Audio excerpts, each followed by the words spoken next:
اطیعوا اللہ و اطیعوا الرسول، اطاعت کرو اللہ کی اور اطاعت کرو رسول کی۔ اب ان کے ہاں میں عرض کروں گا کہ اس کا پھر صحیح مفہوم کیا ہے۔ جب اسلامی نظام قائم تھا تو اس کا صحیح مفہوم موجود تھا، اس کے بعد جب یہ نہ رہا تو پھر انہوں نے کہا کہ اطیعوا اللہ تو ہوا اطاعت کرو اللہ کی قرآن شریف شروع سے اس کی کتاب کی اطاعت سے، اطاعت کرو رسول کی، وہ کیسے کی جائے؟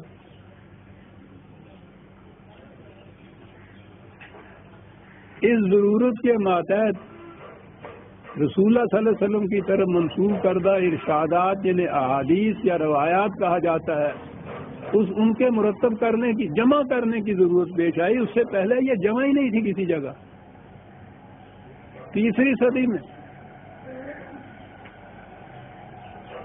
اس لیے کہ اطیع الرسول کا مفہوم نہیں سمجھ میں آتا تھا کہ کس طرح سے اطاعت کرے رسول کی۔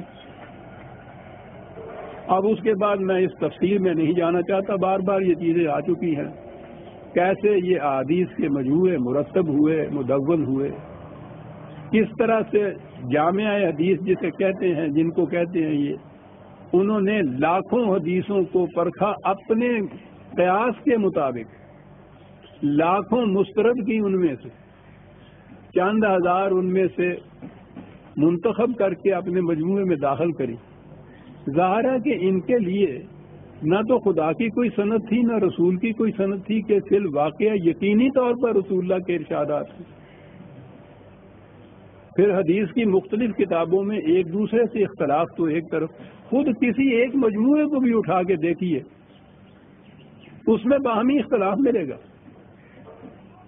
آپ کو یاد ہوگا پچھلے درس میں نے یہ عرض کیا تھا، اختلاف اس قسم کے یعنی اعتقادی یا تصوراتی یا نظریاتی اختلاف کی بات تو اور ہوتی ہے، وہ تو ایبسٹریکٹ ہوتی ہے۔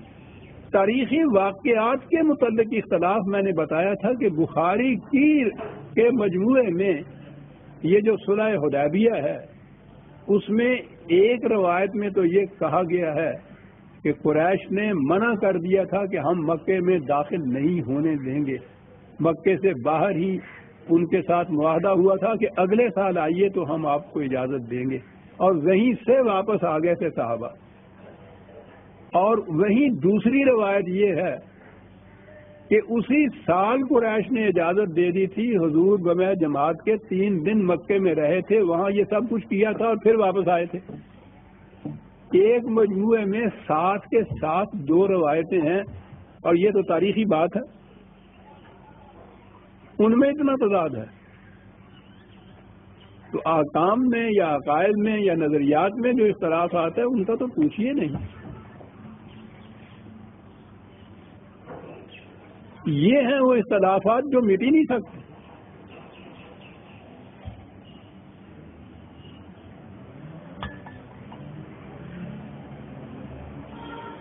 اللہ اور رسول کا صحیح مفہوم مجھے یاد آ گیا، آپ کو انتظار کرنا پڑے گا شاید 1 ہفتے کا، اور یہ جو اگلے ماہ کا طلوع اسلام آ رہا ہے اس میں میرا ایک بڑا مفصل مضمون آ رہا ہے، شاید 40-50 صفحات کا مشتمل ہے۔ اس میں نے بتایا ہے کہ اللہ اور رسول کی اصطلاح کا مفہوم کیا ہے قرآن کی روح سے، کیونکہ میں نے عمر بھر کے تجربے کے بعد میں اس نتیجے پہ پہنچا کہ جب تک اس کا صحیح مفہوم، قرآنی مفہوم متعین ہو کر ذہن میں نہیں آئے گا، کوئی ایک قدم بھی آپ کا بالاتفاق اجتماعی طور پر متفقہ علیہ مسلمانوں کا نہیں اٹھ سکے گا۔ اختلافات رہیں گے اور اپنے اپنے فرقے کے مذہب یہاں ہوں گے، اسلام نہیں ہوگا، مسلمانوں کا کوئی متفق علیہ نظام حکومت تک نہیں بن سکے گا۔ تو اس کے لیے تو آپ انتظار کر لیجئے، آپ سوچ لیجئے کہ یہ موضوع کتنا پھیلا ہوا ہے، کہ میں نے عرض کیا کہ اس پہ شاید 40-45 صفحے میں وہ مضمون آیا۔ اس وقت میں صرف اتنا عرض کر دینا چاہتا ہوں کہ قرآن کی روح سے اس اصطلاح کا مفہوم ہے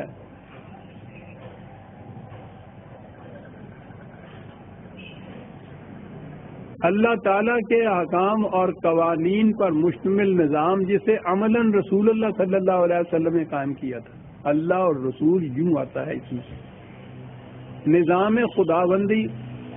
خدا تو وہ ہے کہ جو قیاس و خیال و گمان و وہم میں بھی نہیں آتا، چاہے جائے کہ کسی کے سامنے آ کے وہ حکومت قائم کرے اور کسی کو حکم دے. اس نے اپنے احکام کتاب کے اندر مندرج کر کے، کتاب کے اندر محفوظ کر کے امت کو دیے، رسول کو دیے. خالی کتاب بھی تجریدی مجرد ہوتی ہے، محسوس نہیں ہوتی. کتاب حکومت نہیں کر سکتی. کتاب حکومت کرنے کے اصول و قواعد اور قوانین اپنے اندر رکھتی ہے. قرآن میں تو یہ ہوا. اب ان کو کون نافذ کرے؟ کس وقت کون سا حکم نافذ کیا جائے گا؟ کون فیصلہ کرے اس کا؟ ظاہر ہے کہ ایک محسوس اتھارٹی کی ضرورت ہے. کوئی مملکت قائم ہی نہیں ہو سکتی کتنے ہی اچھے قوانین کے مجموعے ان کے پاس کیوں نہ ہوں، اگر ایک محسوس اتھارٹی جسے سربراہ مملکت کہتے ہیں، جسے مرکز امت کہا جاتا ہے، وہ موجود نہ ہو. یہ حیثیت سی سب سے پہلے نبی اکرم صلی اللہ علیہ وسلم کی، سب سے پہلی اسلامی مملکت کے سربراہ جو خدا کے احکام و قوانین کو نافذ کرنے کی ذمہ داری لیے ہوئے تھے. تو اس وقت تو آپ اجمالاً اس بات کو سمجھ لیجئے کہ یہ اللہ اور رسول کی اصطلاح جو آئے گی قرآن میں، تو یہ نظام اسلامی کے لیے آئے گی، اس کے سربراہ کے لیے آئے گی، اس مملکت کے فیصلوں کے لیے آئے گی. یہ ہے اس کا عملی مفہوم.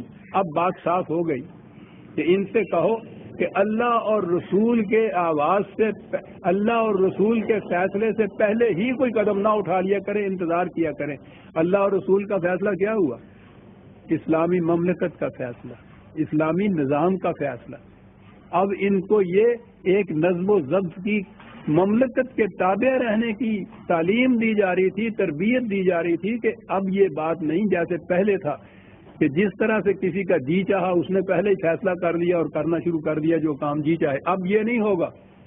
اب انتظار کرنا ہوگا کہ مرکز مملکت کی طرف سے کیا حکم صادر ہوتا ہے. یہ اصطلاح ہمارے ہاں اس کا کوئی دوسرا ترجمہ نہیں ہو سکتا تھا. قرآن کی اصطلاح یاد رکھیے اپنی ہے. یعنی آپ حیران ہوں گے کہ مجھ سے بھی آپ گزشتہ 25-30 سال سے قرآن کے قوانین سنتے چلے آ رہے ہیں. عام کہا بھی جا رہا ہے، قانون کا لفظ ہی قرآن میں نہیں ہے. حکومت خداوندی، اسلامی حکومت سنتے چلے آ رہے ہیں آپ، حکومت کا لفظ ہی قرآن میں نہیں ہے. حکم کا لفظ تو ہے، اس معنی میں حکومت، نظام خداوندی، نظام اسلامی، نظام کا لفظ ہی قرآن میں نہیں ہے. حتیٰ کہ عدالت تک کا بھی لفظ نہیں ہے. یہ ہمارے زمانے کی اصطلاحات ہیں، قرآن کی اپنی اصطلاحات ہیں. قرآن کی اصطلاح میں اس نے جب اللہ اور رسول کہا ہے، بڑی ہی جامع اصطلاح ہے. اس میں سب سے بنیادی چیز تو اللہ کی حکومت آ گئی. لیکن اللہ کی حکومت انسانوں کے ذریعے سے اس دنیا کے اندر قائم ہوگی، اور سب سے پہلے قائم کرنے والے رسول اکرم صلی اللہ علیہ وسلم تھے. تو اس دور کے لیے قرآن نے یہ اصطلاح اپنی وضع کر کے نافذ کی، اللہ اور رسول کا حکم، یعنی نظام خداوندی کا حکم جو سربراہ مملکت نبی اکرم صلی اللہ علیہ وسلم کی وساطت سے طے ہوتا تھا اور نافذ کیا جاتا تھا. اب بات صاف ہو گئی. کیا جماعت مومنین، اب تمہاری زندگی پہلے کسی تشدد اور افتراق کی زندگی نہیں رہی. نظم و ضبط کے تابع آپ تم آ گئے، ایک نظام حکومت قائم ہو گیا. اب جو معاملہ بھی پیش ہو اس میں انتظار کرو کہ مملکت کی طرف سے، حکومت کی طرف سے کیا فیصلہ صادر ہوتا ہے. اس سے پہل نہ کرو، اس سے پہلے ہی کوئی فیصلہ نہ کر بیٹھو، نہ کوئی عملی قدم اٹھاؤ.